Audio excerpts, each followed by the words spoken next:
अस्सलाम वालेकुम। आप देख रहे हैं चैनल स्टूडोलॉजी और मैं हूं साद। तो आज का जो हमारा टॉपिक है वो है स्टैट का practice test number 4 blue book वाला। ब्लू बुक में टोटल 7 मैथ्स के सेट के फुल लेंथ टेस्ट हैं। Practice test number 4, 5, 6, 7, 8, 9, 10। तो हम लोग क्वेश्चन ब्लू बुक के प्रैक्टिस टेस्ट नंबर 4 का मैथ्स का इनिशियल वाला मॉड्यूल करने वाले हैं, जो मॉड्यूल नंबर 1 होता है। तो स्टार्ट करते हैं। पहला क्वेश्चन है, if x is equal to 7 what is the value of x plus 20। तो इस क्वेश्चन में x की वैल्यू हमें 7 दी हुई है और x प्लस 20 का हमसे पूछ रहा है। तो x की जगह हम x की वैल्यू पुट करेंगे जो कि है 7, और उसमें हम लोग प्लस कर देंगे 20। तो हमारे पास जो आंसर आएगा वो हो जाएगा 27। तो 27 किस में है? A13, B20, C27। तो क्वेश्चन नंबर 1 का आंसर पार्ट सी है जो कि है 27। इसके बाद हम चलते हैं क्वेश्चन नंबर 2 पे। अच्छा जी, तो क्वेश्चन नंबर 2 में वो ये कह रहा है कि डेटा सेट एक हमारे पास x है, उसकी उसने हमें दी हुई एक सेट के अंदर क्या क्या वैल्यूज हैं 5, 9, 9 और 13। और डाटा सेट y है हमारे पास, उसकी वैल्यूज हमें दी हुई हैं 5, 9, 9, 13 और 27। तो क्वेश्चन है, the list give the values in data sets x and y which statement correctly compares the mean of data set x and the mean of data set y। तो मीन क्या होता है? Sum of values divided by number of values. तो पहले data set x का देख लेते हैं। 5 प्लस 9 प्लस 9 प्लस 13, ये हो गया हमारे पास सम ऑफ वैल्यूज़। और divided by number of values कितनी है? नंबर ऑफ वैल्यूज़ है 5, 9, 9, 13 यानी 4। तो कैलकुलेटर आप यूज़ कर सकते हैं अपना। तो कैलकुलेटर में अगर हम करके देखें तो 5 प्लस 9 प्लस 9 प्लस 13 ओवर 4, तो आंसर हमारे पास आ रहा है 9। यानी x का मीन है हमारे पास 9, और y का मीन भी निकाल लेते हैं। 5 प्लस 9 प्लस 9 प्लस 13 और प्लस क्या है हमारे पास 27। अच्छा जी, इसमें कितनी नंबर ऑफ़ टर्म्स हैं? 1, 2, 3, 4, 5 नंबर ऑफ़ टर्म्स हैं। तो इसका मीन हम निकाल के देख लेते हैं। 5 plus 9 plus 9 plus 13 plus 27 divided by number of terms यानी 5। तो इसका आंसर हमारे पास आ रहा है 12.6। ठीक है, ये है 12.6। अच्छा जी, अब ऑप्शन देख लेते हैं। इसमें पता चल गया कि जो y है, y का मीन बड़ा है और x का जो मीन है वो हमारे पास छोटा आ रहा है, 9 आ रहा है, y का 12.6 आ रहा है। तो जी mean of data x is greater than the mean of data set y। Cross ऐसा तो नहीं है, y का मीन बड़ा है। Mean of data set x is less than the mean of data set y। हाँ जी, ये आंसर बिल्कुल ठीक है जैसा हमने बताया। Mean of data set x and y are equal नहीं है। Not enough information to compare the means, नहीं इनफ इन्फॉर्मेशन है। सम ऑफ वैल्यूज़ भी हम निकाल सकते हैं और नंबर ऑफ वैल्यूज़ भी हमें नज़र आ रही हैं। तो इसका answer part number 2, question number 2 का आंसर है पार्ट बी। ठीक है, तो अब चलते हैं जी क्वेश्चन नंबर 3 पे। क्वेश्चन नंबर 3 में क्या कह रहा है? पी क्यू आर एक ट्राइंगल दिया हुआ है और एस टी यू एक ट्राइंगल दिया हुआ है। Figures not drawn to scale, यानी फिगर्स उन्होंने मतलब बिल्कुल जो एग्जैक्ट लेंथ होनी चाहिए वो नहीं बनाई, सिर्फ उन्होंने एक रफ स्केच की है। Right angle triangles P Q R and S T U are similar. Similar का क्या मतलब होता है कि जो भी कॉरस्पॉन्डिंग एंगल्स हैं वो दोनों हमेशा सेम होंगे, और जो लेंथ्स होती हैं कॉरस्पॉन्डिंग साइड्स वो हमेशा एक उनकी रेशो सेम होगी। मतलब रेशो निकाल के देखेंगे तो वो सेम होगी, लेकिन अंदर वो एंगल का पूछ रहा है। तो कह रहा है कि P कॉरस्पॉन्ड्स टू S। अच्छा जी, फिर कह रहा है कि P कॉरस्पॉन्ड टू X, और एंगल Q का उसने हमें दिया हुआ है कि एंगल Q की वैल्यू है 18 degree. What is the measure of angle S। ठीक है, एंगल R हमारे पास पता है राइट एंगल है 90, Q हमारे पास उसने 18 दिया हुआ है। तो सम क्या होता है? राइट एंगल ट्राइंगल के एंगल्स का सम होता है 180। तो अगर हम 180 में से एंगल R यानी 90 और एंगल Q यानी 18 को सब्ट्रैक्ट कर दें तो हमारे पास आ जाएगा एंगल P आ जाएगा। P ये हम कैलकुलेटर में करके देखेंगे तो P की वैल्यू हमारे पास आ रही है 180 minus 90 minus 18 is equal to 72 degrees. अच्छा जी, अब वो कह रहा है कि P कॉरेस्पॉन्ड्स टू S, यानी P और S कॉरेस्पॉन्डेंट हैं तो इनके एंगल्स हमेशा सेम होंगे। तो P का एंगल है 72 डिग्रीज, तो S का एंगल भी होगा 72 डिग्रीज। तो इसका आंसर है 72। 72 कौन से पार्ट में आ रहा है हमारे पास? B पार्ट में आ रहा है। तो क्वेश्चन नंबर 3 का आंसर है B। अच्छा जी, अगले क्वेश्चन पे चलते हैं। क्वेश्चन नंबर 4 आ गया, ठीक है। Question number 4. A rocket contained 46700 kilograms of propellant before launch. Propellant होता है फ्यूल होता है, फॉर एग्जाम्पल आप फ्यूल समझ लें। Exactly 21 seconds after launch 362,105 kilograms of propellant remained. On average approximately how much propellant did the rocket burn each second after launch?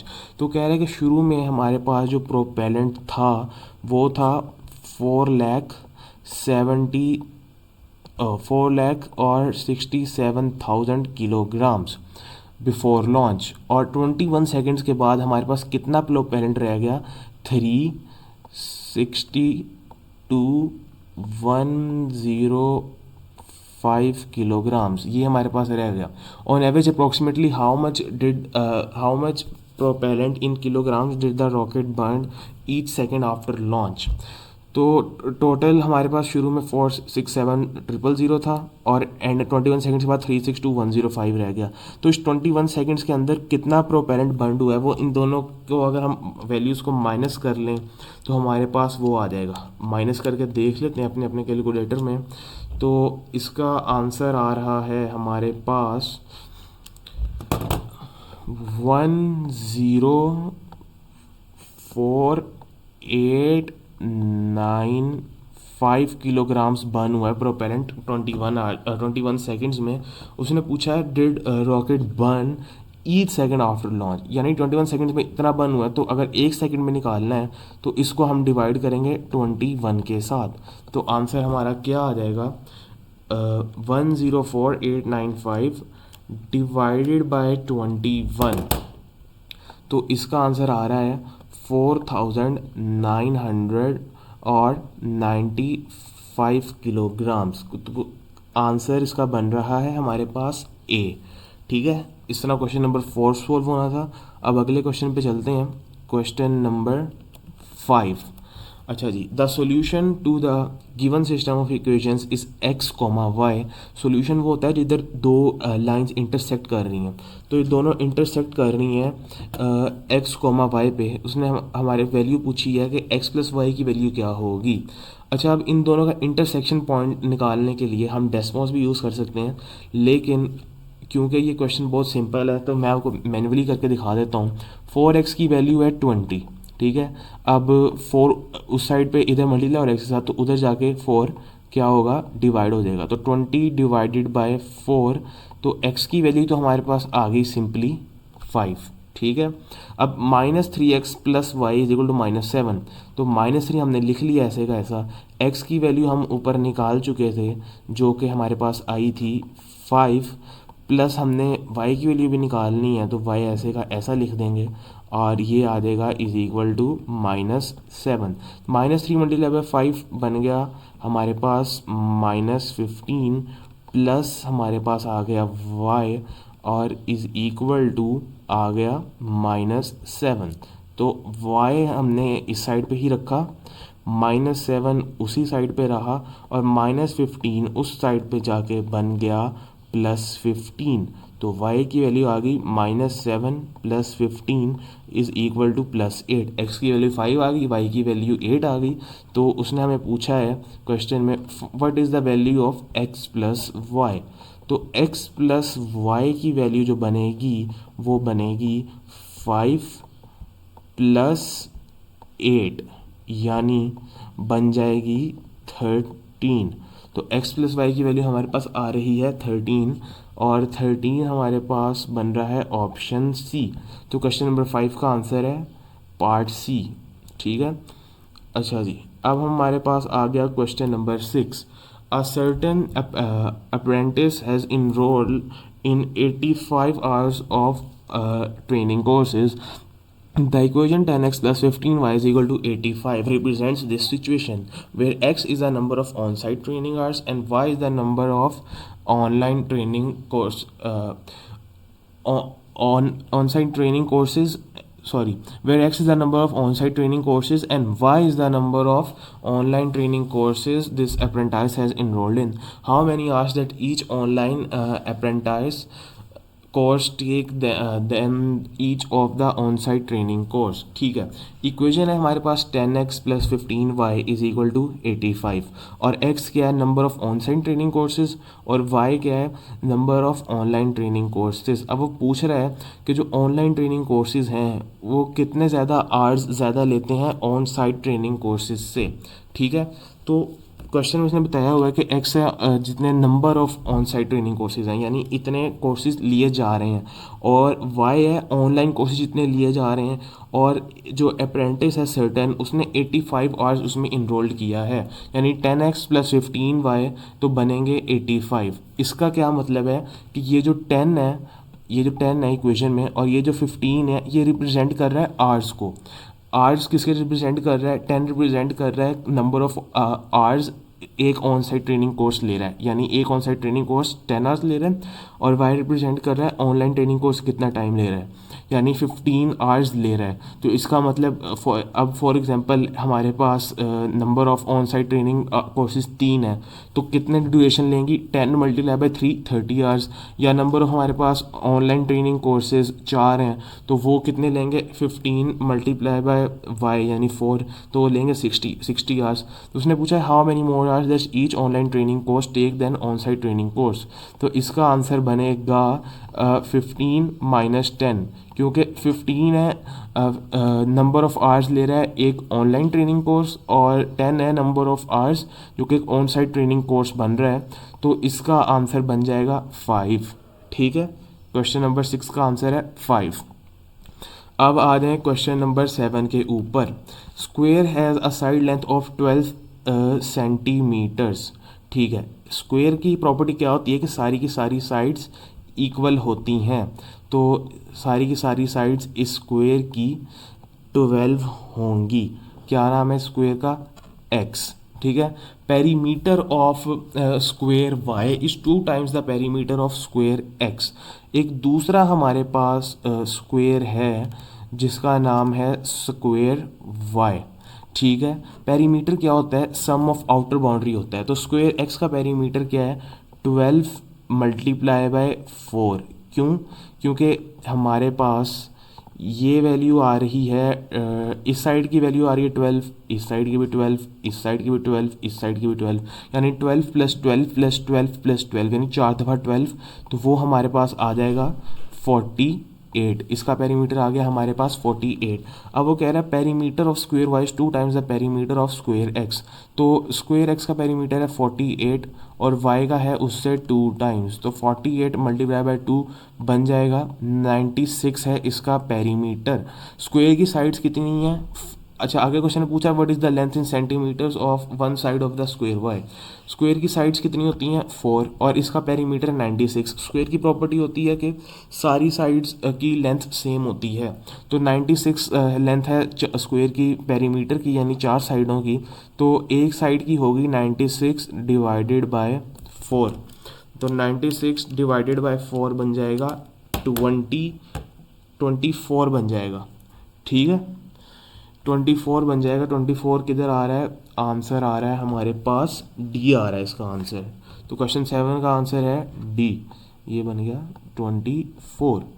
अच्छा जी, अब चलते हैं जी क्वेश्चन नंबर 8 के ऊपर।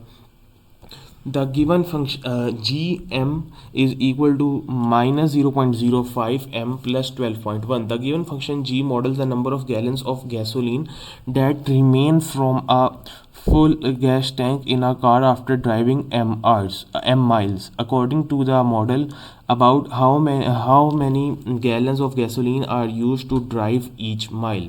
ठीक है, तो ये जो m है ये हमारे पास आप समझ लें x की वैल्यू है, ये हमारे पास y इंटरसेप्ट है, और ये जो -0.05 है ये इसका ग्रेडियंट है। तो पूछ रहा है according to the model about how many gallons of gasoline are used to drive each mile and the function g models the number of gallons of gasoline that remain after driving m miles. तो पूछ रहा है कि ये बता रहा है कि जो फंक्शन g है अगर हम इतने माइल्स क्रॉस कर लेंगे तो फंक्शन g हमें बताएगा कि कितने गैलन ऑफ गैसोलीन हमारे पास रिमेनिंग है। तो सबसे पहले हमें ये कैसे पता चलेगा कि शुरू में हमारे पास कितने थे। शुरू में हमने जब स्टार्ट नहीं की जर्नी तो हमने कितने माइल्स मूव किए हैं, 0। तो माइनस m की जगह आ जाएगा 0, -0.05 ब्रैकेट 0 + 12.1, तो इधर आ जाएगा -0.05 ब्रैकेट x की जगह आ गया 0 प्लस आ गया 12.1। तो हमारे पास इनिशियली 12.1 गैलन्स ऑफ गैसोलीन थे। अब वो पूछ रहा है how many gallons of gasoline are used to drive each mile. ठीक है, एक माइल सफ़र करने के बाद हमारे पास कितने गैलन्स ऑफ गैसोलीन यूज़ होते हैं। तो फॉर एग्ज़ाम्पल हमने 1 माइल डिस्टेंस कवर किया तो हमारे पास m की वैल्यू आ गई 1। ठीक है, और 12 इक्वेशन हमने ऊपर वाली GM वाली इक्वेशन यूज़ की है, तो इसका आंसर हमारे पास आ जाएगा -0.05 ब्रैकेट 1 + 12.1। इसका आंसर हमारे पास आ गया 12.1। इसका आंसर हमारे पास आ गया 12.05 हमारे पास इसका आंसर आ गया। यानी 1 माइल सफ़र करने के बाद हमारे पास नंबर ऑफ़ गैलन्स कितने बच गए, 12.05। स्टार्टिंग में कितने थे, 12.1। तो दोनों को आपस में हम माइनस कर लें, अगर 12.1 माइनस 12.05 तो हमारे पास आंसर जो आएगा वो आएगा 0.05। यानी आंसर हमारा इधर आ गया पार्ट ए। अच्छा, ये हम इस तरह भी बता सकते थे कि फंक्शन देखें GM = -0.05 m + 12.1। तो इसका मतलब है कि 12.1 जो y इंटरसेप्ट है वो है 0 माइल्स पे, यानी 12.1, और -0.05 का मतलब है कि हर माइल पे हमारे इतने गैलन कम हो रहे हैं, क्योंकि माइनस है इसका मतलब है कम हो रहे हैं। तो ये इस तरह भी आप डायरेक्ट भी 0.05 लिख सकते थे, लेकिन मैंने आपको लॉन्ग वर्किंग भी करके दिखा दी। ठीक है, उसके बाद आ गया question number 9। If 4x - 4 module डाला हुआ है दोनों साइड्स पे = 12, what is the positive value of x - 1। ठीक है, x - 1 की हमने पॉजिटिव वैल्यू बतानी है। तो सबसे पहले तो हम इसकी मॉड्यूल जब भी हम ओपन करते हैं तो मॉड्यूल का रूल क्या है कि अगर अंदर माइनस भी है ना आंसर में, मतलब अंदर माइनस की वैल्यू आ रही है, फॉर एग्जांपल ये लिखा हुआ है मॉड्यूल -29, तो अगर हम इसको सॉल्व करेंगे तो हमारे पास आंसर आएगा 29। मॉड्यूल जो है आपके अंदर, मॉड्यूल के फंक्शन के अंदर आपकी वैल्यू अगर नेगेटिव भी आ रही है तो मॉड्यूल उसको पॉजिटिव कर देता है। तो इसलिए ये हमें पता नहीं है कि अंदर वैल्यू नेगेटिव होगी या पॉजिटिव होगी। तो पहले तो हम मॉड्यूल को ऐसे ही सॉल्व कर लेते हैं। 4x - 4 = 112, यानी 112।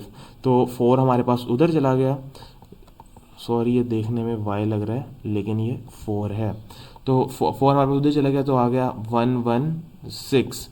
x की वैल्यू हमारे पास आ गई, 4 इधर मल्टीप्लाई जाके डिवाइड हो जाएगा, तो हमारे पास x की वैल्यू इधर आ गई 29।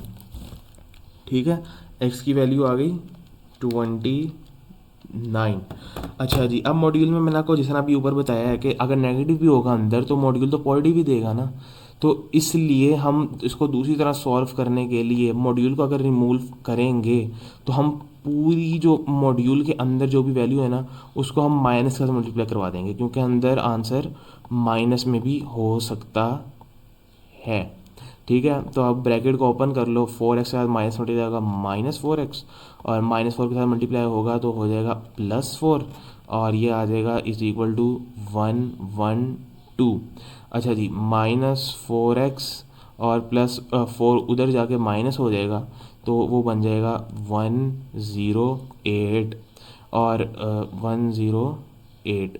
अच्छा जी, -4 इधर एक साथ मल्टीप्लाई हो रहा है तो उधर जाके डिवाइड हो जाएगा, तो 108 डिवाइडेड बाय -4, एक्स की वैल्यू आ जाएगी -27। उसने हमसे पूछा है पॉजिटिव वैल्यू ऑफ x -1, तो बारी बारी x की वैल्यू डाल के देखो, तो 29 - 1 इज इक्वल टू आ जाएगा हमारे पास 28, और दूसरी जगह x की जगह डालो -27 -1 तो आ जाएगा -28। तो उसने हमसे पूछी है कि what is the positive value of x -1। x -1 की पॉजिटिव वैल्यू बन रही है 28, तो इसका आंसर है, क्वेश्चन नंबर 9 का आंसर है 28। ठीक है, अब चलते हैं क्वेश्चन नंबर 10 के ऊपर। तो क्वेश्चन नंबर 10 है कि 1/7b is equal to 11x/y। The given equation relates the positive numbers b, x and y, which equation correctly expresses x in terms of b and y। तो इसका मतलब है कि x को हमने अपना सब्जेक्ट बना लेना है। 1/7b is equal to 11x divided by y। ठीक है, x को सब्जेक्ट बनाना है तो x न्यूमिनेटर में, इसको न्यूमिनेटर में रहने देंगे, ये y इधर डिनोमिनेटर में है, तो y इधर जाके अगर इधर डिवाइड हो रहा है तो इधर जाके क्या होगा, मल्टीप्लाई होगा, तो 1 मल्टीप्लाई बाय y बन जाएगा y, 7b हमारे पास वैसे का वैसा ही आ जाएगा, और ये हमारे पास 11x इधर रह जाएगा। अब उसने कहा है कि express x in terms of b and y, यानी इस तरफ सिर्फ x रहना चाहिए, तो 11 इधर एक साथ मल्टीप्लाई हो रहा है, उधर जाके डिवाइड हो जाएगा, तो y आ गया ऐसे का ऐसा, और 11 हमने ऐसे लिख लिया, 11 multiply by 7b is equal to x। ठीक है, अब ये इक्वेशन को हम सिंप्लीफाई करवा लें तो हमारे पास बनेगा x is equal to y/77b। ठीक है, y/77b, y/77b हमारे पास आ रहा है ऑप्शन सी में, तो इसका आंसर है ऑप्शन सी 10 का। ठीक है, अब आगे हम क्वेश्चन नंबर 11 के ऊपर। The table shows 4 values of x and the corresponding values of fx. There is a linear relationship between x and fx that is defined by the equation fx is equal to mx minus 28 where m is a constant. Find the value of m। ठीक है, हमें function दिया हुआ है और ये table दिया हुआ है, इसमें हमें x की वैल्यूज़ दी हुई हैं और fx की कॉरस्पॉन्डिंग वैल्यूज़ दी हुई हैं। तो फंक्शन हमारा है जी mx माइनस 28, और ये हमारे फंक्शन का नाम है f ब्रैकेट x। ठीक है, तो उसमें हमसे पूछ रहा है कि find the value, what is the value of m। ठीक है, ये बड़ा सिंपल क्वेश्चन है, हमें टेबल में x की वैल्यू दी हुई है और fx की वैल्यू दी हुई है, तो आप कोई भी वैल्यू पुट करके देख लें। फॉर एग्जांपल मैं पहली वैल्यू पुट करके देख लेता हूँ, तो fx की जगह आ गया हमारे पास 82। ठीक है, और m हमने फाइंड करना है, m वैसे का वैसे आ गया, और x की जगह ब्रैकेट में हमारे पास 10 आ गया, जैसे कि ये इधर मेंशन्ड है, x की वैल्यू 10 और fx की 82, और -28 हमारे पास वैसे का वैसा आ गया, तो 82 और -28 इधर जाके माइनस हो रहा है तो उधर जाके हो जाएगा प्लस, तो 82 + 28 क्या बनेगा हमारे पास 110 यानी 110, और m मल्टीप्लाई बाय 10 यानी 10m। तो इस तरह हमारे पास m की वैल्यू आ जाएगी आराम से 11 आ जाएगी। ठीक है, m की वैल्यू आ गई हमारे पास 11, तो इस क्वेश्चन का आंसर है 11। क्वेश्चन नंबर 11 का भी आंसर है 11। तो जी अब आ गया हमारे पास क्वेश्चन नंबर 12 आ गया। ठीक है, कह रहा है ये हमें उसने एक्सप्रेशन दिया हुआ है और कह रहा है the given expression is equivalent to bx³ - 11 with b is the constant, what is the value of b। यानी x³ का कोफिशिएंट चाहिए, तो इस टर्म को अगर हम सॉल्व कर लें, ये जो हमें ऊपर उसने हमें एक्सप्रेशन दिया हुआ है, तो 5x³ - 3, अच्छा जी माइनस मल्टीप्लाई हो रहा है -4x³ के साथ, तो माइनस माइनस हो जाएगा प्लस, प्लस हो जाएगा 4x³ और माइनस मल्टीप्लाई हो रहा है +8 के साथ, तो माइनस प्लस माइनस और -8। तो जी क्यूब की टर्म क्यूब के साथ ऐड हो जाएगी, 5 + 4x³ कितना बन जाएगा 9x³ और -3 -8 बन गया -11। तो ये देख लें, ये क्रॉस चेक करने के लिए कि -11 इधर भी आ रहा है इधर भी आ रहा है, इसका मतलब हमने काम सही किया है। तो इसको कंपेयर करवा लें आप bx³ -11 के साथ, तो -11 के साथ आ गया, x³ x³ के इक्वलेंट आ गया, तो b आ गया हमारे पास = 9। ठीक है, b की वैल्यू 9 आ गई, तो क्वेश्चन नंबर 12 भी हमारा सॉल्व हो गया। अब चलते हैं क्वेश्चन नंबर 13 पे। अच्छा, ये हमें जब भी सेट कर रहे होते हैं ना, तो हमें जो ब्लू बुक की ऐप मिलती है जिसमें सेट होता है हमारा ऑफिशियल सेट भी और प्रैक्टिस टेस्ट भी, उस पर डेस्मोस हमें इनबिल्ट कैलकुलेटर होता है वो मिलता है। तो इस तरह के जो मुश्किल सवाल हैं जो मतलब थोड़े लेंथी हैं, खुद भी सॉल्व कर सकते हैं लेकिन काफ़ी लेंथी हैं, तो इनके लिए हम यूज़ करेंगे डेस्मोस। ठीक है, डेस्मोस मैंने ओपन किया हुआ है। तो जी हमें दो इनइक्वालिटीज दी हुई हैं, y > 14 और 4x + y > 18। The point x, 53 is a solution to the system of inequalities in the xy plane, which of the following could be the value of x की वैल्यू निकालनी है। तो जी हम डेस्मोस खोल लेते हैं और पहली हमारी इक्वेशन क्या थी, y > 14। ठीक है, y > 14 ये हमारी वैल्यू आगे जो शेड रीजन है वो रिप्रेजेंट कर रहा है इस इनइक्वालिटी का जो हमारे पास जो भी एरिया है। फिर दूसरी हमारे पास थी inequality 4x + y > 18। 4x + y smaller than 18, y > 14 और 4x + y < 18। अब वो कह रहा है the point x, 53 is a solution. 53 किसकी वैल्यू है, हमारे पास 53 वैल्यू है y की। तो हम y की वैल्यू ढूंढ लेते हैं। अच्छा, ये रिप्रेजेंट कर रहा है, ये जो इधर से नीचे नीचे एरिया ये रिप्रेजेंट कर रहा है पर्पल वाली इनइक्वालिटी को, जो मतलब जिसने पर्पल वाला दिया हुआ है 4x + y > 18 को रिप्रेजेंट कर रही है, और जो ग्रीन वाला एरिया वो y > 14 को रिप्रेजेंट कर रहा है। और जिधर पर्पल और ग्रीन, ये देखो ये जो वाला एरिया है ना, ये पर्पल, ये एरिया सिर्फ ग्रीन है, ये एरिया सिर्फ पर्पल है, ये वाला ये सिर्फ ग्रीन है। ये जो एरिया है पर्पल और ग्रीन दोनों रिप्रेजेंट कर रहा है, यानी ये इसमें जो भी पॉइंट्स आएंगे वो सारे सोल्यूशन होंगे इनइक्वालिटी के। तो हमें पॉइंट दिया हुआ था x, 53, यानी y की वैल्यू हमने 53 पे जाना है। ये 50 आ गया, ये 52 है, तो इधर करके कहीं 53 होगा, इस पर क्लिक करेंगे तो आपको पॉइंट नज़र आ जाएगा कि क्या पॉइंट बन रहा है। ठीक है, तो हम इसको आगे लेके चले गए। ये देखें y हमारे पास 50, थोड़ा सा मैं इसको जूम इन कर सकता हूँ ताकि हम बिल्कुल एक्यूरेट आंसर ले सकें। y हमारे पास आ गया था 53। ओके, तो ये देखें ये 53 y की वैल्यू, और इस पे x की वैल्यू क्या आ रही है डेसिमल्स में -8.75। ठीक है, तो इसका मतलब है कि या तो आंसर -8.75 होगा, -8 या आंसर होगा उससे पीछे पीछे, क्योंकि पर्पल और ग्रीन जो एरिया है वो आ रहा है इसमें, ये इस वाले रीजन में आ रहा है। तो इस वाले रीजन में x की वैल्यू -8.75 या तो -8.75 होगी या उससे लेफ्ट पे होगी, यानी उससे छोटी होगी, -9 -10 -12 जो भी है। ठीक है, तो पहला पॉइंट उसने दे दिया -9, तो -9 -8 पॉइंट हमारा उधर क्या इंटरसेक्शन आ रहा था, -8.75, 53 आ रही थी। तो x की वैल्यू हमारे पास -8.75 से छोटी होनी चाहिए, उससे लेफ्ट में होनी चाहिए। तो -9 8.75 से छोटा है, हाँ जी ठीक हो सकता है। -5 उससे बड़ा है, ये नहीं हो सकता। 5 -8.75 से बड़ा है, 9 भी बड़ा है। तो 13 का आंसर हमारे पास आ रहा है पार्ट ए, यानी -9। ठीक है, अब चलते हैं जी क्वेश्चन नंबर 14 पे। ठीक है, bacteria are growing in a liquid growth medium, there were 3 lakh cells per millimeter during an initial observation. The number of cells per millimeter doubles every 3 hours. How many cells per millimeter will be 15 hours after the initial observation? ठीक है जी, initial cell हमारे पास पर millimetre थे 3 लाख हमारे पास थे initial sales पर millimetre. अच्छा जी, double हो रहे हैं वो हर 3 आवर्स के बाद। तो हमने फाइंड करना है कि 15 आवर्स के बाद कितने होंगे। तो इसको मैन्युअली सॉल्व कर लेते हैं, फिर मैं आपको इसको दूसरे तरीके से भी करना दिखा दूंगा। तो जी 300 को पहले 3 आवर्स में डबल हुआ, तो डबल होके कितना हो जाएगा, ये हो जाएगा 6 लाख हो जाएगा पहले 3 आवर्स में।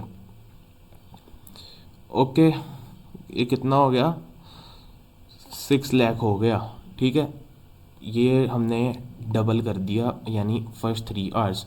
अच्छा जी, अगले 3 आवर्स में ये फिर डबल हो रहा है, यानी ये फिर मल्टीप्लाई बाय 2 होगा, तो ये बन जाएगा 1 2 0 0 0 0 0 यानी 12 लाख। ठीक है, अब ये 6 आवर्स तक पहुंच गए। अब अगले 3 आवर्स यानी 6 से 9 ये फिर डबल हो जाएगा। तो अब मैं पूरा नहीं लिख रहा, तो ये 12 लाख जो बन जाएगा ये 24 लाख मिल जाएगा। ठीक है, फिर ये 9 से 12 में फिर डबल हो जाएगा अगले 3 आवर्स में, तो ये बन जाएगा 48 लाख। और फाइनली ये 12 से 15 आवर्स में फिर डबल हो जाएगा, यानी 3 आवर्स का गैप है। तो ये बन जाएगा हमारे पास 96, हमारा जो आंसर बनेगा वो बनेगा 96 लाख सेल्स। तो 96 लाख किस में आ रहा है हमारे पास, ऑप्शन डी आ रहा है। या इसका दूसरा सॉल्व करने का मेथड ये था कि हमारे पास इनिशियल आ रहे थे 3 लाख सेल्स आ रहे थे और ये डबल हो रहे थे हर 3 आवर्स में। तो हमने देख लिया कि 15 आवर्स के बाद कितने होंगे, यानी कितनी दफ़ा डबल होगा। तो 15 divided by 3 is equal to 5, यानी 5 दफ़ा डबल होगा। डबल हो रहा है यानी मल्टीप्लाई बाई 2, और कितनी दफ़ा डबल हो रहा है, 5 टाइम्स। ठीक है, तो ये हम कैलकुलेटर में करके देख लेते हैं। 3 लाख मल्टीप्लाई बाई 2 पावर 5, तो ये फिर हमारे पास आ रहा है आंसर 96 लाख। ठीक है, तो वो मैंने आपको मैनुअल मेथड करके दिखा दिया, और ये हमारा दूसरा मेथड है, किसी से भी कर लें। आंसर आ रहा है डी 96 लाख। ठीक है, अब जी क्वेश्चन नंबर 15 ग्राफ वाला क्वेश्चन है। The graph gives the estimated number of catalogues y a company is send to its customers at end of each year, यानी हर साल के एंड पे। Where x represent the number of years since the end of 1992, यानी 1992 के बाद number of years, यानी x is equal to 0 है, तो इसका मतलब है at the end of 1992। X is equal to 1 है, यानी at the end of 1993। X is equal to 2 है, एट द एंड ऑफ 1994, ऐसे। Where x greater than equal to 0, smaller than equal to 10, which statement is best interpretation of the y intercept in this constant. Y intercept क्या होता है, जिधर x की value हो 0, तो x की value किधर आ रही है, वाई की वैल्यू आ रही है 9। ठीक है, वाई की वैल्यू आ रही है 9। अच्छा जी, ये बात इधर करना काफ़ी ज़रूरी है कि in thousands the graph give the estimated number of catalogues y in thousands, यानी ये जो 1 लिखा हुआ है वाई एक्सिस पे, तो ये 1000 है, 2000 है। ठीक है, 3000 है इन थाउजेंड्स। तो आप ऑप्शंस पढ़ लेते हैं। The estimated total number of catalogues the company send to its customers during first 10 years was 9000। First 10 years यानी इधर आ रहे हैं, तो इस पे वाई की वैल्यू बन रही है तकरीबन बन रही है 0.3, यानी 0.3 थाउजेंड बनता है। 0.3 मल्टीप्लाई बाय 1000 यानी 300 बनती है वैल्यू इधर। ठीक है, तो वैल्यू बनती है 300, इधर लिखा हुआ है 9000, गलत है।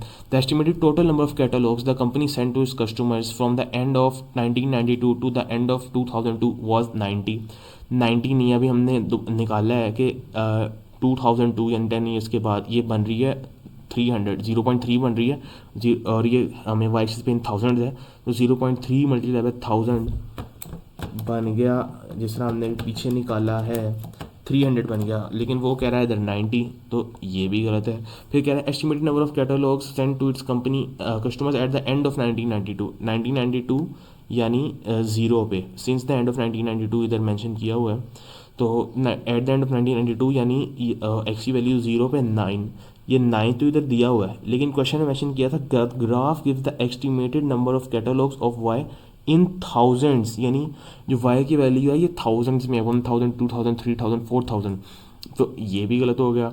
ठीक है, अब पार्ट डी क्या कहता है कि the estimated number of catalogues the company send to its customers at the end of 1992 was 9000। 1992 के एंड पे यानी 0 पे वैल्यू हमारे पास आ रही है 9000, तो ये ठीक है, इसका आंसर डी है। इसमें सिर्फ ये देखना था, ग्राफ को रीड करना था, और ये बात इंपॉर्टेंट थी कि y जो है इन थाउजेंड्स में है। ठीक है, क्वेश्चन नंबर 15 भी हो गया हमारे पास। अच्छा जी, टोटल 22 क्वेश्चन हैं, 7 क्वेश्चन रह गए हैं, वो भी कर लेते हैं। विच एक्सप्रेशन इज इक्विवेलेंट टू √7, ये लिखा हुआ है इधर 7, अगर क्लियरली मेंशन नहीं है तो ये 7 है। ठीक है, under root 7, 7th root x⁻9 y⁻9। अच्छा जी, अगर हमारे पास लिखा हो √x, अंडर रूट का क्या मतलब होता है कि इधर 2 है। ठीक है, तो हम उसको कैसे सॉल्व करते हैं, इसको हम ऐसे सॉल्व करते हैं कि x⁻1/2। ठीक है, अगर हमारे पास लिखा हो जी √x, तो इसको हम कैसे सॉल्व करते हैं जी, x⁻1/3, यानी जो भी रूट्स है, क्यूब रूट है, 4th रूट है, 5th रूट है, जिस तरह ये अगर हम 5th रूट ले लें x का, तो ये बनेगा x⁻1/5। तो इसका मतलब है कि जो भी इधर टर्म आ रही है वो उसको हम x की पावर में लिखेंगे 1 की फॉर्म में। ठीक है, तो इस तरह x की पावर इस क्वेश्चन में 9, y की पावर 9, और इसका लिया जा रहा है 7th रूट। ठीक है, तो हमारे पास ब्रैकेट में x⁻9 y⁻9 मल्टीप्लाई हो रहे हैं, तो हमने ब्रैकेट में लिख लिया, और इसको हम कैसे डिनोट करेंगे, 1/7। ठीक है, इसको हम ऐसे डिनोट करेंगे। अच्छा जी, अब एक्स वाई हमने ले लिया, आपस में मल्टीप्लाई करवा रहे हैं, और 9 की पावर हमने कॉमन ले ली। अच्छा, ये रूल होता है कि पावर की पावर आपस में मल्टीप्लाई होती है, तो एक्स वाई की पावर 9 है और इनकी पावर है 1/7। तो पावर की पावर क्या होती है, आपस में मल्टीप्लाई होती हैं, तो ये बन जाएगा एक्स वाई होल पावर 9/7। ठीक है, तो इसका आंसर क्या बन रहा है, x y whole power 7/9, 9, x y whole power 9/7, हाँ ये बी इसका आंसर है। X y power 16, 9, x y power 63, 9, तो इसका आंसर हमारे पास 16 का आंसर हमारे पास है बी। ठीक है, question number 17, the population of city A increase by 7% from 2015 to 2016. If 2016 population is k times the 2015 population, what is the value of k। ठीक है, तो लेट्स सपोज हमारे पास 2015 में पॉपुलेशन थी x। ठीक है, तो 2016 में पॉपुलेशन बढ़ गई 7%। परसेंट का क्या मतलब होता है, डिवाइडेड बाय 100, तो 7% का क्या मतलब हुआ, 7/100। तो पॉपुलेशन क्या थी हमारे पास x, यानी 7/100 7% का मतलब है, तो x, और 7% इंक्रीज़ हुई 2015 या 2016 में। 2015 में थी x, तो ये 7% इंक्रीज़ हो गई x से, तो बन गया x प्लस 7/100x। ये हमारे पास आ गई 2016 की पॉपुलेशन। x के साथ कुछ भी नहीं है, यानी इसके साथ है 1, तो 7/100 की वैल्यू अगर आप कैलकुलेटर से निकाल लें डेसिमल्स में, तो बनती है 0.07x, और पीछे हमारे पास था 1x, और ये बीच में प्लस का साइन, तो ये हमारे पास बन जाएगा 1.07x। ठीक है, ये हमने इस तरह सॉल्व कर लिया। तो पूछ रहा है if 2016 population is k times the 2015 population, what is the value of k। ठीक है, यानी k टाइम्स उससे इतनी ज़्यादा है, तो 2015 में x थी, 2016 में 1.07x होगी, तो k की वैल्यू हमारे पास आएगी 1.07। ठीक है, k की वैल्यू हमारे पास आएगी 1.07, और आंसर हमारा आ गया सी पे है 1.07। ओके, अब चलते हैं जी क्वेश्चन नंबर 18 पे। Which of the following system of linear equations has no solution. No solution का क्या मतलब होता है कि कभी भी इंटरसेक्ट नहीं कर रही। इंटरसेक्ट कौन सी लाइंस नहीं करती, पैरेलल लाइंस इंटरसेक्ट नहीं करती। ये लाइंस जो होती हैं पैरेलल लाइंस, ये इनके बीच का जो गैप होता है हमेशा सेम रहता है, और ये चलती रहती हैं इनफिनाइट डिस्टेंस तक, लेकिन ये कभी भी इंटरसेक्ट नहीं करती। तो हमने कैसे पता चलेगा कि लाइंस पैरेलल हैं? वो हमें इस तरह पता चलेगा कि उनके ग्रेडियंट्स सेम होंगे लेकिन उनके वाई इंटरसेप्ट्स अलग होंगे। ठीक है, ग्रेडियंट सेम होंगे, वाई इंटरसेप्ट अलग होंगे। एक्स इज इक्वल टू 3 और y is equal to 5, x is equal to यूँ हॉरिजॉन्टल लाइन बन जाएगी। ठीक है, और वाई इज इक्वल टू 5 यूँ वर्टिकल लाइन बन जाएगी, दोनों इंटरसेक्ट कर रहे हैं, ये तो नहीं हो सकता। 6x+6 और 5x+6, ठीक है, दोनों का इंटरसेप्ट सेम है, एक जगह पे एक जगह से स्टार्ट हो रही हैं, यानी ये दोनों इस तरह हैं। ठीक है, तो ये जो इनका ये वाला जो पॉइंट है, ये वाला ये है 6। ठीक है, तो दोनों एक पॉइंट से स्टार्ट हो रही हैं, तो मतलब सोल्यूशन तो है इनका। तो ये भी नहीं हो सकता। ठीक है, अब ये दोनों, इन दोनों का ग्रेडियंट सेम है लेकिन ये दोनों का वाई इंटरसेप्ट अलग है, यानी ये 3 से स्टार्ट हो रही है और ये स्टार्ट हो रही है 19 से। ठीक है, ये 3 से स्टार्ट हो रही है, ये स्टार्ट हो रही है 19 से। ठीक है, ये आ गया वाई इंटरसेप्ट इसका 3, इसका वाई इंटरसेप्ट आ गया 19 और गेन दोनों का सेम है, यानी पैरेलल लाइंस हैं ये और अलग अलग जगह से स्टार्ट हो रही हैं, तो इन दोनों का कोई सोल्यूशन नहीं होगा। ये ठीक है, और ये इसमें एक लाइन दी हुई है और एक लाइन ये इस तरह लाइन बन जाएगी y is equal to 5x+5 और y इज इक्वल टू 5 इस तरह स्ट्रेट लाइन बन जाएगी, तो ये दोनों आपस में इंटरसेक्ट कर जाएंगे। ये भी आंसर नहीं है। तो 18 का आंसर हमारे पास आ रहा है ऑप्शन नंबर सी। अब मैं आपको डेस्मोस पे ऑप्शन नंबर सी में आपको दिखा भी देता हूँ, बाकी सारे आप खुद भी चेक कर सकते हैं उसमें। अब मैं सारे दिखाऊंगा, टाइम ज़्यादा लग जाएगा, तो मैं आपको सिर्फ इसका जो राइट आंसर है वो डेस्मोस पे दिखा देता हूँ, जो कि है पार्ट नंबर सी। अच्छा जी, y is equal to 16x+3। ठीक है, ये इक्वेशन आ गई हमारे पास। थोड़ा सा जूम आउट कर लूँ, ये इक्वेशन आ गई। दूसरी इक्वेशन हमारे पास आ गई y is equal to 16x+19, ये दूसरी इक्वेशन आ गई। अच्छा जी, ये रेड वाली है 16x+19, ब्लैक वाली 16x+3। अच्छा ये देखें, ये मैं आपको काफ़ी दूर से दिखाता हूँ, -100 से देखते हैं। -100 से हम ऊपर जा ही जा रहे हैं, देखो दोनों का गैप कांस्टेंट है हर टाइम पे, कहीं भी ये दोनों लाइन इंटरसेक्ट कर रही हैं। -100 से हम +100 पे आ गए हैं। ठीक है, अगर हम और आगे चले जाएं, ये देखो +200 पे आ गए, इधर भी इंटरसेक्ट नहीं कर रही। ठीक है, थोड़ा सा जूम आउट करके आप लोगों को दिखाऊं, बल्कि जूम आउट करके आप लोगों को सही से नज़र नहीं आएगा। फिर ये देखो +300 पहुँच गए, फिर भी इंटरसेक्ट नहीं कर रही। अगर +1 मिलियन तक भी चल जाए, दोनों लाइन इंटरसेक्ट नहीं करेंगी, यानी इन दोनों लाइन्स का नो सोल्यूशन। ठीक है, तो क्वेश्चन नंबर 18 का हमारे पास आ गया answer number part c. Okay, अब आ गया जी क्वेश्चन नंबर 19 के ऊपर। The first term of a sequence is 9, पहली टर्म 9 है। Each term after the first is 4 times the preceding term. Okay, W represents the nth term of the sequence which equations gives W in terms of n। ठीक है, nth term निकालनी है, तो first term हमारे पास क्या है, 9 आ रही है, और n क्या है, नंबर ऑफ टर्म्स, यानी nth first term, second term, third term. अच्छा जी, अब हमारे पास फर्स्ट टर्म आ रही है 9, यानी n की वैल्यू क्या आएगी, कभी जब भी फर्स्ट टर्म होगी तो n की वैल्यू हमारे पास आ जाएगी 1 फर्स्ट, तो ये 9 हमने निकालना है। फर्स्ट हमारे पास 9 होनी चाहिए, तो जी 4 ब्रैकेट 9 की पावर n, n की जगह हम डालेंगे 1, तो 4 ब्रैकेट 9 की पावर 1, 9 की पावर 1 9 ही हो जाएगा, 4 मल्टीप्लाई बाय 9, आंसर आ जाएगा 36। जबकि उसने तो कहा कि first term of the sequence is 9, तो ए तो नहीं हो सकता।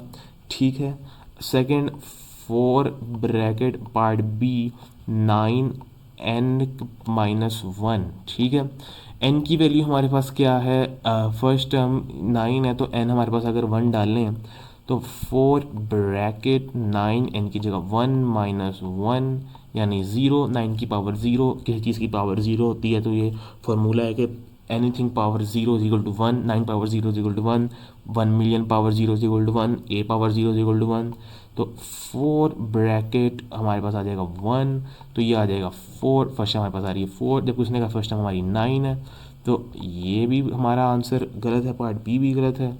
उसके बाद 9 ब्रैकेट 4 की पावर n हमारे पास हम 1 ले रहे हैं, तो 4 9 डिवाइड बाय 4 आ गया, फर्स्ट टर्म हमारे पास फिर आ गई 36, उसने कहा था फर्स्ट टर्म 9 है, पार्ट सी भी गलत हो गया हमारा। अब पार्ट डी के में वैल्यूज डाल के देखते हैं। 9 ब्रैकेट 4 की पावर n-1, n की हमने ले रहे हैं 1, तो 1-1 यानी 0, तो 9 ब्रैकेट 4 की power 0, anything power 0 is equal to 1, तो 9 multiply by 1 is equal to हमारे पास आ गया 9। तो फर्स्ट हमारी सीक्वेंस की आ गया 9, ये तो ठीक हो गया। अब बाकी हमारे सारे ऑप्शंस हमारी फर्स्ट जो कंडीशन है कि फर्स्ट टर्म हमारी सीक्वेंस की 9 होनी चाहिए, उसको सेटिस्फाई नहीं कर रहे, तो आंसर डेफिनेटली डी है। लेकिन सेकंड भी हम देख लेते हैं। Each term after the first is 4 times the preceding term, यानी पहली टर्म 9 है, दूसरी 36 होगी, तीसरी 36 मल्टीप्लाई बाय 4 होगी, फिर चौथी उसके साथ मजीद मल्टीप्लाई बाय 4 होगी। तो अब इसमें डाल के देख लेते हैं। फर्स्ट टर्म तुम्हारे पास आ गई पार्ट डी में 9, सेकेंड टर्म डाल के देख लेते हैं। 9 ब्रैकेट 4, 2 की जगह n की जगह 2-1, ठीक है। तो 2-1 1, 9 मल्टीप्लाई बाय 4 की पावर 1, 4 की पावर 4, 4 की पावर 1 4, 9 मल्टीप्लाई बाय 4 आ गया 36, ठीक है। तो दूसरी टर्म हमारे पास है 36, ये पहली टर्म 9 थी, ठीक है। दूसरी टर्म हमारे पास आ गई 36। एक और टर्म निकाल के दिखा देता हूँ आपको, ठीक है। हम ले रहे हैं तीसरी टर्म ले रहे हैं n इज इक्वल टू 3, ठीक है। तो 4 की पावर 3-1 यानी 2, 4 की पावर 2 कितनी होगी 16, और 9 मल्टीप्लाई बाय 16 यानी बन गया 144। तो आप खुद चेक कर लें कि ये हर अगली टर्म पिछली टर्म को 4 टाइम्स मल्टीप्लाई करवाने के बाद ही आ रही है ना। इस तरह 9 मल्टीप्लाई 4 कर लें 36 आ रहा है, 36 मल्टीप्लाई 4 कर लें 144 आ रहा है। तो हमारे पास 19 का आंसर है डी, ठीक है जी। अब हमारे पास रह गए सिर्फ और सिर्फ 3 सवाल। अच्छा जी, the minimum value of x is 12 less than 6 times another value n which inequality shows the possible values of x, ठीक है। तो जी the minimum value of x is 12 less than 6 times N other number n। तो 6 times N other number n का मतलब है, times का मतलब होता है मल्टीप्लाई, तो 6n, और is 12 less than 6 times N other number n, तो 6n माइनस 12। तो 6n माइनस 12 से कुछ होगा, तो जी 6n माइनस 12 से कुछ होगा, तो ये हमारे पास पार्ट सी और डी में आ रहा है 12 माइनस 6n, ये तो गलत है। हमारे पास आना चाहिए 6n माइनस 12, तो या तो ए है या तो बी है। अच्छा जी, अब वो कह रहे हैं मिनिमम वैल्यू ऑफ x, यानी minimum value of x 6n minus 12 है, और जो इससे वैल्यू बड़ी हो सकती है।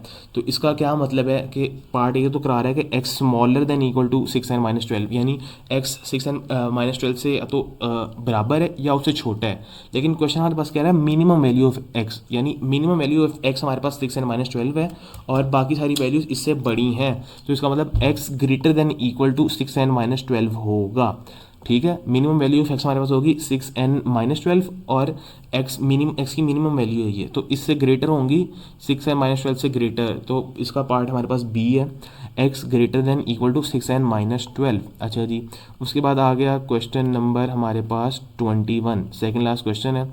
अच्छा जी, 3 साइड्स की वैल्यू दी हुई है RS ST TR, ठीक है। Side length of right angle RST are given, उसकी दी हुई हैं, और RST सिमिलर है UVW के। S कॉरस्पॉन्ड्स टू V, यानी जो एंगल S पे है वही एंगल हमारा V पे होगा, और जो एंगल हमारा T पे है, T कॉरस्पॉन्ड्स टू W, वही हमारे पास W होगा। W पे एंगल यानी सिमिलर होते हैं, तो एंगल्स कॉरस्पॉन्डिंग साइड्स के एंगल्स सेम होते हैं, और जो उनकी साइड्स की लेंथ्स होती हैं वो उनकी रेशो सेम होती हैं, ठीक है। साइड्स सेम नहीं होगी, मतलब अगर एक की 12 है दूसरी की भी 12 नहीं होगी, दूसरी की उसकी रेशो में सेम होगी, मतलब उनकी रेशो सारों की सेम होगी। तो इधर तो चलो वो पूछ रहा है कि what is the value of tan W, यानी एंगल का पूछ रहा है, तो इधर एंगल भी रहते हैं, साइड का किसी और क्वेश्चन में मैं आपको बताऊँगा। अच्छा जी, तो राइट एंगल ट्राइंगल उसने बता दिया कि RST हमारे पास क्या है, राइट एंगल ट्राइंगल, ठीक है। RS की वैल्यू दी हुई है, ST की वैल्यू दी है, TR की वैल्यू दी हुई है।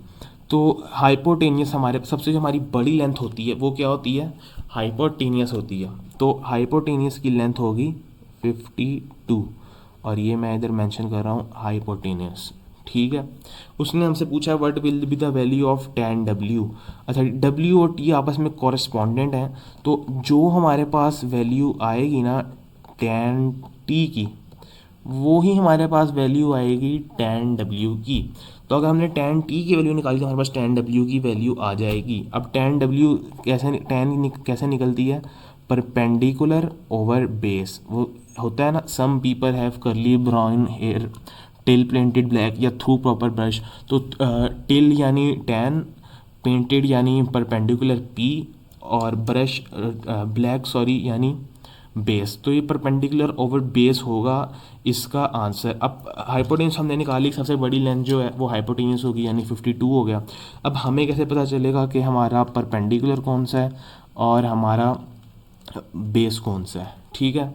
अच्छा जी, फॉर एग्जांपल अब हम फॉर एग्जांपल ले लेते हैं। अच्छा जी, एस टी की वैल्यू हमारे पास 48 दी हुई है, आर एस की वैल्यू 20 दी हुई है, और टी आर की वैल्यू हमारे पास 52 है, ठीक है।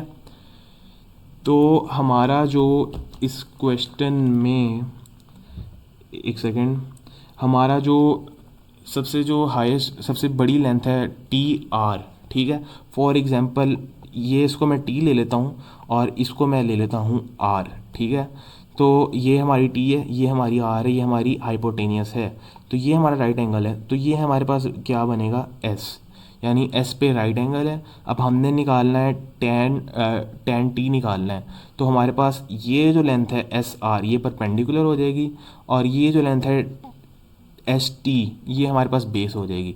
तो पर आर एस की वैल्यू क्या है 20, और 20 डिवाइडेड बाई एस टी की वैल्यू क्या है 48। तो 20 डिवाइडेड बाई 48 हमारे पास आ जाएगी tan t की वैल्यू, ठीक है। इसको सिंप्लीफाई कर लें, डिवाइडेड बाय 4 कर लें दोनों को, तो ये बन जाएगा 5 और ये बन जाएगा 12। 5/12 हमारा कौन सा आ रहा है, पार्ट हमारे पास आ रहा है बी। अब मैं दूसरी तरह आपको करके दिखा देता हूँ, अगर फॉर एग्जांपल आपको कन्फ्यूजन हो तो। फॉर एग्जांपल हमारे पास ये तो जो सबसे बड़ी लेंथ है हाइपोटेनियस वो तो 52 रहेगी। हमने लिया था इसको टी इसको आर, अब हम ले लेते हैं इसको आर ले लेते हैं, इसको ले लेते हैं टी, और एस यही रहेगा। क्यों, क्योंकि हमारे पास ट्राइंगल है आर एस टी, उसमें हाइपोटेनियस की वैल्यू है 52, और 52 कौन सी है, टी आर आ रही है हमारे पास 52। तो इसका मतलब इधर इन दो पॉइंट्स पे, इस लाइन की दो पॉइंट्स पे एक पॉइंट आर होगा, एक पॉइंट टी होगा। पहले हमने ऊपर वाले को टी लिया, नीचे वाले को आर लिया, आप इसको आर ले लें, इसको टी ले लें। तो एस टी की वैल्यू हमारे पास क्या आ गई 48, आर एस की वैल्यू फिर 20, ये एंगल निकाला था tan t का, तो हमारे पास अब ये परपेंडिकुलर बन जाएगा और ये साइड हमारी बेस हो जाएगी। तो perpendicular over base tan t हो जाएगा फिर 20 डिवाइडेड बाई 48 यानी 5/12, फिर सेम, ठीक है। क्वेश्चन उसने हमें बता दिया था कि t कॉरेस्पॉन्ड्स टू w, ये बड़ा इंपॉर्टेंट है, यानी t और w का एंगल सेम है। तो t और w का एंगल सेम है तो उनकी ट्रिग्नोमेट्रिक रेशियोज भी सेम होंगी, यानी sin t और sin w भी सेम होगा, cos t cos w भी सेम होगा, tan t tan w भी सेम होगा। तो tan t की वैल्यू हमारे पास आ गई 20/48, इसको सिंप्लीफाई किया 5/12, तो tan w की वैल्यू भी हमारे पास आ जाएगी 5/12। तो 5/12 हमारा है पार्ट बी, तो 21 का आंसर है पार्ट बी। अच्छा जी, लास्ट क्वेश्चन है हमारा प्रैक्टिस टेस्ट नंबर 4 के मैथ्स मॉड्यूल नंबर 1 का। The graph of 9x - 10y = 19 is translated down 4 units in the xy plane. What is the x coordinate of the x intercept of the resulting graph. ये हमारे पास equation दे दी है। अच्छा जी, transformations कुछ याद करनी होती हैं, ठीक है, कुछ ट्रांसफॉर्मेशन याद करनी होती हैं। फॉर एग्जांपल अगर हमें कह रहा है कि 4 यूनिट्स, उसने हमें कहा 4 यूनिट्स, उसने हमें कह दिया डाउन, ठीक है, या उसने हमें कह दिया 4 यूनिट्स अप, या उसने हमें कह दिया 4 यूनिट्स, कुछ भी हो सकता है। 4 मैं सिर्फ आपको समझाने के लिए ले रहा हूँ, या उसने कह दिया 4 यूनिट्स लेफ़्ट। ये 4 ही हमारे पास वेरिएशंस हैं। तो जी इसमें क्या करेंगे, इसमें अब हम क्या करेंगे। अच्छा जी, उसने हमें क्या दिया जी 4 यूनिट्स राइट, तो इसमें हमने कर दिया x + 4 कर दिया, 4 यूनिट्स राइट चले गए। अब उसने क्या दिया 4 यूनिट्स लेफ़्ट, तो हमने कर दिया x - 4 कर दिया। लेकिन अप और डाउन में वेरिएशन है, उसमें है कि 4 यूनिट्स अप कहा तो बन जाएगा y माइनस 4 वाई की जगह, और 4 यूनिट्स डाउन कह दिया तो बन जाएगा y प्लस 4। ठीक है, ये चारों हमारे पास बेसिक ट्रांसफॉर्मेशन के रूल्स हैं, ये याद कर लें। इस क्वेश्चन में तो सिर्फ उसने डाउन का पूछा है, लेकिन मैंने कहा आपको बेसिक नॉलेज भी दे दें। ठीक है, तो जी 9x वैसे का वैसे आ गया। उसने कहा जी 4 यूनिट्स डाउन, यानी वेरिएशन किस में आएगी, y में, x में कोई वेरिएशन नहीं आएगी, क्योंकि डाउन और अप का रिलेशन है y एक्सिस के साथ और लेफ्ट और राइट का वेरिएशन है x एक्सिस के साथ। तो डाउन है तो आ जाएगा y की जगह y प्लस 4, जैसे हमने इस क्वेश्चन में सॉरी इसमें मेंशन किया है जनरल फार्मूला में। y plus 4 is equal to आ जाएगा हमारे पास वैसे का वैसा 19। उसने पूछा है what is the x coordinate, x की वैल्यू निकालनी है, मतलब x इंटरसेप्ट। x इंटरसेप्ट किस जगह पे आएगा हमारे पास, जब y इज इक्वल टू 0 हो। y इंटरसेप्ट कब आएगा, जब x is equal to 0। x intercept कब आएगा, जब y इज इक्वल टू 0। इसका मतलब है कि लाइन x एक्सिस को कट कहाँ कर रही है। ठीक है, जहाँ भी लाइन हमारे x एक्सिस को कट करेगी, इधर करेगी, इधर करेगी, इधर करेगी, तो y की वैल्यू हमारे पास 0 होगी, तो y की जगह डाल देंगे 0। 9x हमारा आ गया वैसे का वैसा, y की जगह डल गया हमारा, हमने इनपुट कर दिया y की जगह 0, 4 वैसे का वैसा इज़ इक्वल टू 19।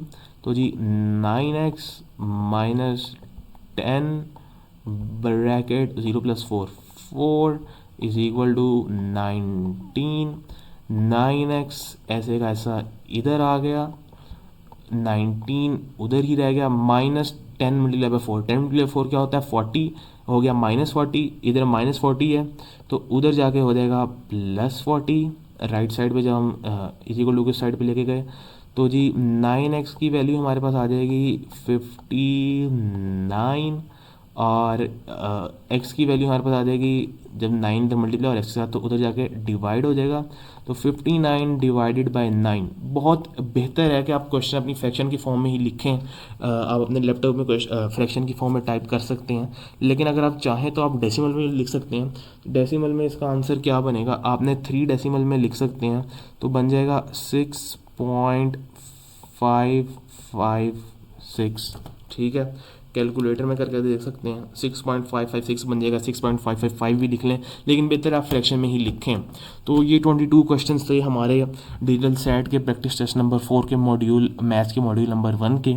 उम्मीद करता हूँ कि मैंने आपको डिटेल में एक्सप्लेनेशन दी है, आपको समझ आई होगी। अगर कोई भी क्वेश्चन आपको समझ नहीं आ रहा या कोई भी पार्ट में आपको कन्फ्यूजन है तो आप कमेंट में क्वेश्चन नंबर मेंशन कर सकते हैं और बता सकते हैं कि आपको किस चीज़ में किस क्या कॉन्सेप्ट आपको समझ नहीं आ रहा, तो मैं आपको कमेंट सेक्शन में डिटेल में दोबारा समझा सकता हूँ कि ये कैसे सॉल्व होगा। उम्मीद करता हूँ कि आपको वीडियो अच्छी लगी होगी। अच्छी लगी है तो लाइक करें, चैनल को सब्सक्राइब करें, और इंशाल्लाह सेट के हम सारे के सारे प्रैक्टिस टेस्ट के सारे मॉड्यूल्स, हर टेस्ट में 4 मॉड्यूल्स होते हैं लेकिन असल में 6 होते हैं, क्योंकि पहला तो कंपलसरी मॉड्यूल होता है, दूसरा आपके पहले पे डिपेंड करता है या तो इजी होगा या हार्ड होगा। तो इस तरह हर में 6 मॉड्यूल्स बन जाते हैं। हर टेस्ट में टोटल 7 टेस्ट हैं, तो 42 मॉड्यूल्स बनते हैं। तो 42 के 42 मॉड्यूल्स इंशाल्लाह हम अपलोड करेंगे, और चैनल को इसलिए आप सब्सक्राइब कर लें। कोई भी कन्फ्यूजन हो कमेंट में आप डिस्कस कर सकते हैं। अल्लाह हाफ़िज़।